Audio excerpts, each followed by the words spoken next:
سلام عزيزاتي، كي دايرين؟ لاباس عليكم؟ كنتمنى تكونوا بخير وعلى خير.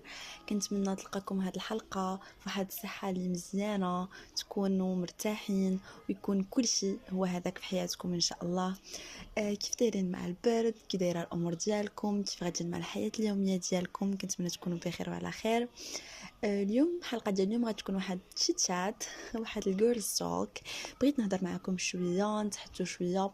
في الحقيقه ما دايراش، ما حطيتش في بالي واحد السوجي محدد اللي غادي نهضر فيه. كيف قلت بغيت غير نهضر معكم واحد شويه. و غادي نهضر معكم اول حاجه. كنشوف بزاف ديال البنات في الحقيقه اللي كيعانيو من واحد المشكل، واللي هو قله الثقه بالنفس، من الكوتي ديال لو فيزيك ديالها، من الكوتي ديال الشكل الخارجي ديالها. كاينين شي بنيتات مساكن اللي تيبقاو فيها، خصوصا اللي كيكونوا مازالين صغارين، كيكونوا يلاه بداو كيكبروا، مازال الثقه بالنفس ديالهم بالنسبه لهم كتشكل غير من خلال الشكل ديالهم. كتشوف براسها انها ما زويناش، انها خايبه، انها ماشي بحال البنات الاخرين كيقدروا يبانوا زوينات، كلشي كيبغي يتصاحب معاهم، كلشي كيبغي يجمع معاهم، يهضر معاهم، وهي ما كيديها فيها حد، ما كيهضر معاها حد.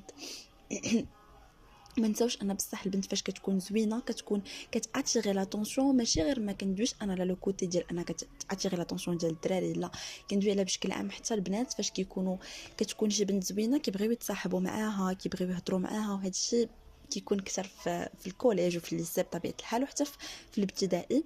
فشي بنيتات اخرين اللي كيبان لهم انهم راسهم زين ديالهم على قد الحال، كيقولوا بانه انا ما زويناش داكشي باش راه حتى شي واحد ما تيبغيني، حتى شي واحد ما كتولي كتقول علاش انايا تاتيش بحال هكذا. كنت شعري احسن كنت غادي يكونوا الناس كيبغيوني اكثر، كان شعري طويل كانوا البنات غادي يتصاحبوا معايا، كنت عندي مثلا تقبات الزين كنت غادي نكون اتجرونت اكثر.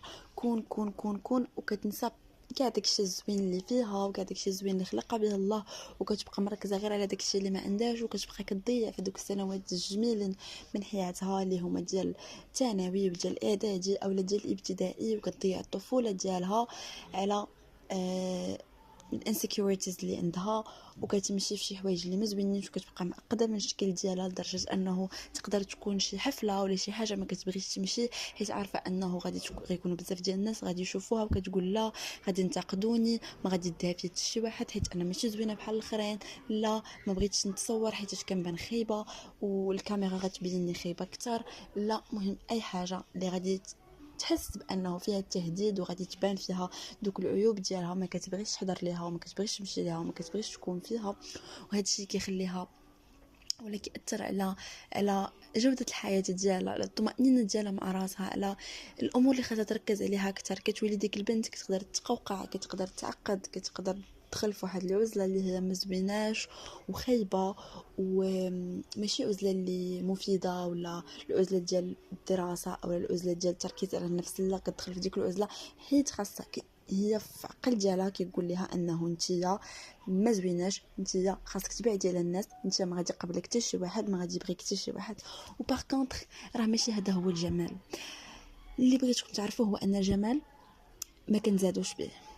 كاينين بعض الناس اللي تبارك الله زوينين بزاف، بعض البنات اللي فنات ما شاء الله زايدين بداك الشيء وعطاه لهم سيدي ربي نعمه من النعم ديالو. كاينين ناس اخرين اللي الجمال ديالهم على قد الحال، ولكن الجمال في حد ذاته هو واحد الحاجه اللي كنقدروا نطوروها، واحد الحاجه اللي كنقدروا نبنيوها، وباش كتقدر انها تطور وتبان، كتقدر تبان بالاهتمام بالنفس، بانك كتهتمي دائما بشعرك، كديري ليه دائما الزيوت، كديري ليه دائما الوصفات، كديري ليه دائما لي ماسك غير طبيعيه، ما محتاجيش انك ديري داكشي لي برودوي الغاليين وداكشي، غير داكشي طبيعي. غادي يولي عندك شعر طويل، غادي يولي عندك شعر كثيف، غادي يولي عندك شعر زوين. كان مثلا شعرك ماشي رطب ما تقدرش انك مثلا تخرجي به بحال هكاك، تقدري انك تبقاي تصاوبيه، تهلاي فيه، ديري ليه تسريحات مختلفه، غير هو كتبقاي في نفس الوقت وانت كتصاوبيه كتهتمي به باش انه ما يتدرجش لك بزاف، باش انه ما يتقصفش وما يتخسرش وما يضعفش وما يتسقطش ليك. كان كيتسقط لك الشعر بداي تقلبي سولي ماماك او لا لك انت شويه كبيره، قلبي راسك كيفاش شنو الامور اللي خاصك ديريها باش تعاونك تزيدي الفيتامينات اللي خصهم يكونوا كيعاونوا على نمو وتحفيز نمو الشعر. شنو الامور اللي خاصك ديريها باش الدوره الدمويه ديال الراس ديالك تكون ماشيه مزيان وتعاونك على تساقط الشعر ما يبقاش. شنو خاصك تشوفي اول حاجه في تساقط الشعر، ديري التحاليل تشوفي الامور اللي ناقصه عندك، ومن بعد عاد حاولي انك تعوضيها. عاد بقاي تعاوني بالوصفات الطبيعيه. كيف قلت لك الا كان شعرك خايب ما كاينش انك ما غاديش تبينيه، ما كاينش انك ما غتستمتعيش به وما تستمتعيش بالانوثه ديالك وبلو في ديال انه انت وعندك الشعر. لا، اي حاجه بالاهتمام كتولي زوينه، تيقوني اي حاجه بالاهتمام غتولي فنه. حتى كاع الا كان شعرك حرش، خدمي على الكثافه ديالو، خدمي على الفوليوم ديالو، خدمي على الطول ديالو، ومن بعد تقدري تبداي تبوكليه. كاين بزاف ديال الطرق باش انك تبوكليه. تقدر انك تبداي الا كنتي ما كتحمليش كاع شعر البوكلي، تبداي ديري ليه دي بروتين، وتبداي ديري ليه دي سوان، وتبداي ديري ليه دي ماسك، وداكشي اللي غادي الزغبه ما تبقاش ناشفه بزاف وتولي رطبه واحد شويه، تولي ما تبقاش غير ناشفه. وديك الساعه غادي تبقاي انت تعرفي كيفاش تبقى ديري التسريحات اللي ما غاديش يبان هذاك الامر اللي انت ما تعجبكش، وفي نفس الوقت غتستمتعي بشعرك. وجهك كان فيه الحبوب، الا كان فيه الحبوب الكثير بطبيعه الحال ما كندويش على حبه ديال لي ريغل او الحبات اللي كيطلعوا مره هادوك راهم امور اللي ضروريه وكاع البنات كيطلعوا لهم مع الهرمونات. الا كنتي انت من النوع اللي كيكون عندك بشره دهنيه وعندك بزاف ديال الحبوب، حاولي انك تشوفي شنو الحلول اللي انك تقدري ديريهم. ما تبقاش اي حاجه تجربيها على وجهك، ما تبقاش اي حاجه تطلع على وجهك. الا كنتي كتستعملي دي برودوي، استعملي حاجات اللي هما مناسبه لوجهك. استعملي ليكرون، ضروري خاصها تكون ملازمه ليك، واخا تكوني باقيه صغيره كنقصد في الثانوي. ليكرون دائما تكون عندك، ديريها 2 المرات في النهار، هي القليله. حيت الحبوب ما كيخصهمش يتعرضوا للشمس بشكل مباشر كيكحالوا داكشي. دونك حاولي انك تحميهم. فاش تجي للدار دائما وجهك يكون نقي، دائما تغسلي وجهك في الصباح وفي الليل، دائما رطبي وجهك. كان عندك الامكانيات باش انك تمشي عند ديرماتو، فهذا حل افضل. هي غادي تنصحك بانه شنو اللي خاصك ديري لوجهك، شنو اللي ما خاصكش تبقاي ديري ليه، غادي تعطيك ان تريتمون. ولكن حتى لا ما كانش عندك امكانيات باش تمشي، شوفي غير داكشي. حاولي انك تبحثي اكثر شنو السبب ديال اللي كيخلي هذوك الحبوب بارزين عندك، شنو السبب اللي ديال شوفي النوعيه ديال البشره ديالك شنو لي برودوي اللي كيليقوا ليها، شنو الامور اللي خاصك تاكلي ولا ما خاصكش تاكلي. بحال كاينين واحد النوع ديال الناس ما كيقدروش على الدهنيات بزاف، مثلا فاش كيكثروا من الزبده ومن الزيت ومن داكشي اللي دهني كيخرج لهم داكشي على شكل حبوب في وجههم. خاصك تعرفي على الجسم ديالك اكثر، تعرفي على وجهك اكثر، على بشرتك اكثر، وتبحثي اكثر، تقلبي وتسولي. دابا كاين الذكاء الاصطناعي كيقدر يعطينا بزاف ديال لي زانفورماسيون. كاينين دي سيت ويب ديال الاطباء ديال الصفحات مختصه بكل ما هو طبي وكل ما هو ديال البشره ديالنا ولا ديال الشعر ديالنا وكل شيء، وكتلقاي فيهم معلومات اللي هي مفيده بزاف. كذلك حتى لي برودوي اللي انت كديريهم، عرفي المكونات ديالهم واش هما صالحين لنوعيه البشره ديالك او لا، واش هما صالحين ليك انت بشكل عام او لا، ولاج ديالك وكل شيء. المهم حاولي انك تفهمي راسك اكثر، تفهمي شنو خاصك وشنو ما خاصكش اكثر، وبشويه بشويه غادي تحيد اي حاجه ما كانتش عاجباك. بشكل عام الاهتمام كيقدر يحسن من اي حاجه ما عاجبكش في راسك تقدري تقاديها بالاهتمام ديالك في راسك، بانك تعطيها الوقت بلاصه ما تبقاي كتنتقدي في راسك وما قادراش تخرجي قدام الناس حيت عندك هذيك الحاجه ومعقداك وكتفكري فيها بزاف. لا، هذاك التفكير رجعيه للصالح ديالك. شوفي كيفاش انت تحسني منه، شنو خاصك ديري باش تحسني منه، شنو خاصك ديري باش تحسني من النوعيه ديال شعرك، باش تحسني من النوعيه ديال البشره ديالك، وديري لها داكشي اللي كيليق بها. باش شنو خاصك ديري باش تلقاي لي كولور اللي كيجيو معاك، باش تلقاي الحوايج اللي كيجيو مع لا طاي ديالك. ماشي انا غليظه، انا عندي الكرش، انا هادي ما كتجي معايا حتى شي حاجه، لما تبغي تخرجي تقولي لا انا بغيت كاع نخرج شي حاجه ما كتجي معايا. لا، هذاك التفكير وديك الانرجي حطيها في انك تقلبي على الامور اللي كتجي معك. حاولي تقلبي على الناس اللي مثلا لاطاي ديالهم كتشبه لاطاي ديالك، وشوفي شنو كيلبسوا. حاولي انك تفهمي اولا تشوفي شنو لي كولور اللي كيجيو مع اللون ديال البشره ديالك، وجربي بقاي كتجربي. تقدري ديري واحد القضيه، مثلا كتسيري شي ماغازان ولا هذا، خدي بزاف ديال اللبسات، واحد العدد اللي مثلا 8، بحال هكا ديال اللبسات، وبقاي قيسي وحيدي وشوفي واش شنو اللي كيجي معاك بالضبط. هذاك بهاد ليطاب هادي ولا بهاد القضيه هادي غادي يبان لك اكثر شنو الحاجه اللي كتجي معاك واللي ما كتجيش معاك قبل ما تشري، وتما غادي تبداي تعرفي شنو اللي كيجي معاك. وفاش ديري هاد القضيه ما تشوفيش راسك غير في المرايه، خدي تصويره ديال راسك باش تبقى عندك، باش تشوفي فاش تفكري انك مثلا تاخدي بحال مثلا هاد السروال هذا، رجعي لداك لا فوتو اللي فايت لك انك قيستي واحد السروال كيشبه ليه، وشوفي واش بصح جاي معاك، جاي مع لا طاي ديالك، جاي مع الستيل ديالك، مع داك الشيء اللي انت كيبان لك خصو يتلبس. وديك الساعه غادي تحكمي واش مناسب لك هذاك الستيل ولا غير مناسب لك. كنتي غلاده حاولي انك تنقصي غير من داكشي اللي داكشي الماكله بالزنقه، ماكله ديال الدهون المهدرجه، السكريات بزاف، الحلوى بزاف، لي غاطو بزاف، لي شيبس، الفانيد، الشوكولات، اي حاجه اللي كتبان لك ديال الزنقه وفيها المواد الحافظه وفيها بزاف ديال السكريات غير طبيعيه وداكشي حيديها. بدي كتمشي، بدي كتحاولي تدخلي الحركه اكثر، النظام اليومي ديالك، تحركي اكثر، تمشي اكثر، قدرتي ديري سبور ديريه، ما قدرتيش غير الحركه راه كافيه، وغير النظام الغذائي راه يقدر يعاونك بزاف انك تنقصي الوزن. وتعلموا انكم ترضاو على نفسكم في ليطه اللي نتوما فيها.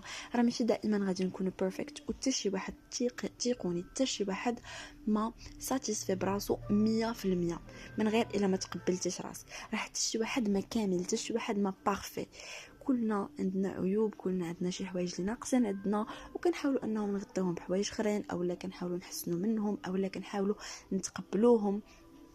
حتى كاع الا كانت واحد الحاجه اللي بالنسبه لك عائق وما عجبكش كاع وما حملهاش كاع، ديري في بالك انه انت هذيك الحاجه نهار غادي توفروا لك مثلا الظروف ولا غادي توفروا لك الامكانيات، غادي تمشي غتصلحي ديك الحاجه. ولكن هذيك الحاجه خاصك دابا تقبليها، خاصك دابا تعيشي معاها حيت هي فيك، وما انت مثلا ما قادرش انك تصلحيها دابا، دونك خاصك تقبليها. هذا هو الحل الوحيد اللي عندك. يمكنش تبقاي رافضاها ورافضه راسك ومطيحه من راسك على قبل الوجود ديالها. صافي انت مثلا عندك نقدروا نقولوا مثلا سنانك ما عاجبينكش، المظهر ديالهم كيجيك ما زوينش، خصهم الاصلاح، خصهم مثلا لي باغ، ولا خصهم يتعاودوا، ولا خصهم شي حاجه خاصهم، وانت ما عندكش امكانيات باش انك غديري ديك الحاجه دابا. خاصك تصبري، خاصك تقبليهم هما هكا كيفاش دايرين، تقبلي الضحكه ديالك والابتسامه ديالك هكا كيفاش دايره، وصافي تعيشي معاها، فرحي وضحكي ونشطي، ونساي الوجود ديال واحد الحاجه اللي انت مديرونجياك. وخلي في بالك انه انت نهار غادي توفر لك امكانيات، اول حاجه غادي ديري هي غتصلحي ديك الحاجه اولا غتحسني من ديك الحاجه اللي انت ما مرتاحاش فيها. ولكن بما انك ما قادراش في هذاك الوقت انك تقديها، تقبليها، تعيشي معاها، وما تخليهاش انها تكون عائق ليك في انك تعيشي حياتك، تستمتعي بالايام ديالك وبالسنوات ديالك وبالوقت ديالك مع صحابك، اولا في الامور اللي انت كديري، الوقت ديال القرايه ديالك، الوقت اللي خاصو يبقى ميموريزي شي حوايج اللي زوينين في راسك على هذاك الوقت، انت كتضيعيهم في انك معقده وفي انك ما باغاش تخرجي تلاقاي مع الناس حيت غادي يشوفوا داك الانسكيوريتي ديالك، وما باغياش تحتكي بالناس، ما باغياش نو تحكي مع الناس، تلاقاي مع الناس، عيشي حياتك، عيشي الطفوله ديالك، عيشي الشباب ديالك، عيشي المراهقه ديالك، فرحي براسك واهتمي براسك واهتمي بقدر الامكانيات اللي عندك. خليهم هما زعما بقدر كل ما كانوا الامكانيات ديالك صغارين بزاف، خدميهم باش انهم يعاونوك تهتمي براسك. انا غير داكشي البسيط بزاف يقدر يعاونك انك تهلاي في راسك وتكوني زوينه وتكوني فنه. وغير النظافه ديالك راها كتلعب دور، غير الاهتمام ديالك براسك، انك ديما ماشطه شعرك، ديما مقاده الشكل ديالك، ديما غاسله وجهك ودايره ليه ليكرون ديالك وحاميه من لي طاش ومن داكشي، ديما لابو ديالك رطبه. غير هاد الامور البسيطه راها كتخلق واحد الفرق كبير، وكتخليك تباني انك كلين وكيوت. وهذا الامور الاخرى اللي ما عجبكش قدرتي انك تصلحيها وتطوريها مزيان، ما قدرتيش تقبليها وعيشي حياتك وانت مخرجه داكشي من بالك، مخرجه الهضره ديال الناس من بالك والاحكام ديالهم واي حاجه يقدروا يقولوها عليك. وحتى كاع الا مثلا شي واحد حاول ينقص منك او لا يطيح منك، عرفي كيفاش تجاوبيه بطريقه اللي لبقه ومحترمه وفي نفس الوقت باش انه يلزم الحدود ديالو معاك. ما تخلي حتى شي واحد يفوت معاك الحدود ديالو. ما تقوليش لا، ما نقولش لا، لا ما ندورش في بنادم. لا، الا شي واحد فات معاك الحدود وقال لك شي حاجه ما خصهاش تقال، دوري فيه بطريقه محترمه بطبيعه الحال. ما غتعايريه، ما غتسبي، ما والو، ولكن غادي تخليه يلزم حدود ديالو. ما غتخلي حتى شي واحد يضحك عليك او لا يطيح منك او لا ينقص منك. كيف ما انت غادي تحترمي الناس حتى هما خاصهم يحترموك. فاش كتبني حدود ديالك مع الناس وكنتي كتكوني متقبله راسك وعندك ديك الثقه في النفس في راسك، فراه حتى شي واحد ما غادي يقدر يهزك، وحتى هضره ما غادي تقدر تهزك. ومن بعد حتى بنادم ما كيقدرش يبقى يزعم عليك فاش كيشوفك انت ما كتزعزعيش والهضره ديالو ما كتاثرش فيك. حتى شي واحد ما غادي يقدر مازال انه يبقى يهضر معك بهذه الطريقه هذه من غير الناس اللي قليلين الادب. والناس قليلين الادب كان نعطيهم خو جوابهم بطريقه اللي محترمه كيف ما قلنا. دائما البنات هزوا براسكم وهزوا بالقيمه ديالكم بشكلك بشكل عام. وبنتي كيفاش دايره، تفكري النعم اللي عندك، تفكري الاخلاق ديالك، تفكري قلبك كيفاش داير، تفكري اي حاجه عطاها لك سيدي ربي. حتى الا ما كانوش عندك شي حوايج، تفكري بانه حتى شي واحد ما بارفي وحتى شي واحد ما عنده كلشي. كاينين شي حوايج كنزادو بهم، كاينين شي حوايج كيخصنا نطوروهم. كيف ما كتشوفي واحد البنت اللي معاك هي زوينه وكتقولي سعداتها ما تمحنت في زينها ما والو، زوينه فورمتها زوينه، شعرها طويل وكتيف ورطب ولابو ديالها زوينه ونقيه، راه كوني متاكده انه عندنا امور اللي كيخصنا نطوروها وما خاصنا نحسنوا منها، امور اللي ما تزاجناش بيها. فكوني لطيفه مع راسك ما تدخليش راسك في واحد لا زون ديال تخلي حياتك عباره على تولي انت عائق بالنسبه لراسك، تولي ضغط على راسك بواحد الشكل كبير، تولي ما مستمتعاش بالحياه كما هي، تولي خلق راسك واحد الجو اللي مكهرب وخايب ودائما مزيره غير مع راسك. حاولي انك ترخفي تلقيها. عرفي انه حتى ديك الايام اللي انت ما كتبانيش فيها بواحد الشكل اللي بالنسبه ليك بارفي وكيف ما انت بغيتي، راها دايزه. فبما انها دايزه دوزيها بواحد الحاجه اللي زوينه، اللي هي انك تقبلي راسك وتقبلي داكشي اللي عندك وديري في بالك انك غتصلحي من بعد كيف ما قلنا. ودابا عيشي حياتك بداكشي اللي عندك وصافي. وان شاء الله راه كل واحد اللي باغي يقاد شي حاجه في راسو وباغي يحسن من شي حاجه ماشي غير في الشكل، بشكل عام في حياته، راه غادي توصلوا لها ان شاء الله وغادي تقادوها. غير صبر واحد شويه واستمتعوا بالحياه ديالكم. ما تخليوش راسكم انكم تبنيو عقد نفسيه بواحد الامور اللي ما كتستاهلش. انا ما كنقولش ان راسك ما كيستاهلش انك تكوني في هاد لا سيتوياسيون انا قبلو، ولكن ما تحطيش راسك في واحد، ما تكلفيش نفسك كتر من القدره ديالها، ما تكلفيش راسك كتر من داكشي اللي انت قادره عليه عفوا. ما تضغطيش راسك كتر من القياس. وكيف قلت لكم غير الاهتمام راه كيقدر يحسن من اي حاجه، كيقدر يعاونك بزاف. الميك اب ما كنتيش كتعرفي ديريه، تعلمي ليه مع الوقت، مع الاستعمال، مره من بعد مره من بعد مره غتعلمي وغادي تلقاي لي برودوي اللي كيجيو معاك وغادي تلقاي الميك اب اللي كيجي معاك. وبشويه بشويه اللبس حتى هوايه مره من بعد مره. كل مره كتشري شي حاجه جديده كتشوفي من خلالها واش كتجي معاك ولا ما كتجيش معاك. كل مره كتحاولي تقيسي انواع ديال الحوايج مختلفين، كتشوفي شنو اللي كيجي معاك وشنو اللي ما كيجيش معاك. الالوان حتى همايا وهكا بشويه بشويه ما كتجي فين كتوصلي لي فانتين ديالك اولا نقدروا نقولوا حتى الاواخر لي فانتين ديالك اولا بدايه الثلاثينات ديالك. كتلقاي راسك عرفتي كلشي على راسك وتعلمتي كلشي. وحنا في هذه الحياه غاديين وكنتعلموا، ما كيخصناش نكونوا بارفي من النهار الاول.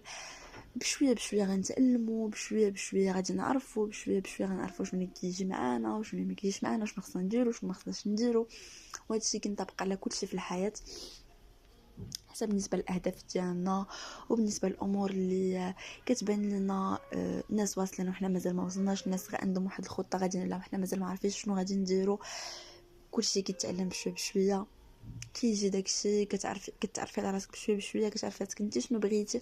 لكن بزاف ديال الناس اللي ما عرفوا لا باسيون ديالهم، ما عرفوا راسهم شنو الامور اللي يقدروا يعطيو فيها واللي باغيين يخدموا فيها، حتى وصلوا لاواخر الثلاثينات ديالهم او الاربعينات ديالهم كاع، وصعبوا بانهم الخدمه اللي كانوا خدامينها او القرايه اللي قراوها ما كانتش مناسبه للشخصيه ديالهم والتفكير ديالهم، حتى وصلوا لواحد السن اللي متقدم شويه، وداك الشيء ما كانش عائق بالنسبه لهم، بالعكس خداو هذوك السنوات عباره على تجربه، عباره على واحد الحاجه اللي كانت زوينه استفدوا منها وفي نفس الوقت استمتعوا بها، وبداو الوقت اللي جاتهم هذيك لحظه الاستيعاب او ديك اللحظه ديال الادراك ديال الامر اللي خصهم يديروه، بداو في طريق اخرى، مشاو في طريق اخرى وهما مستمتعين بها.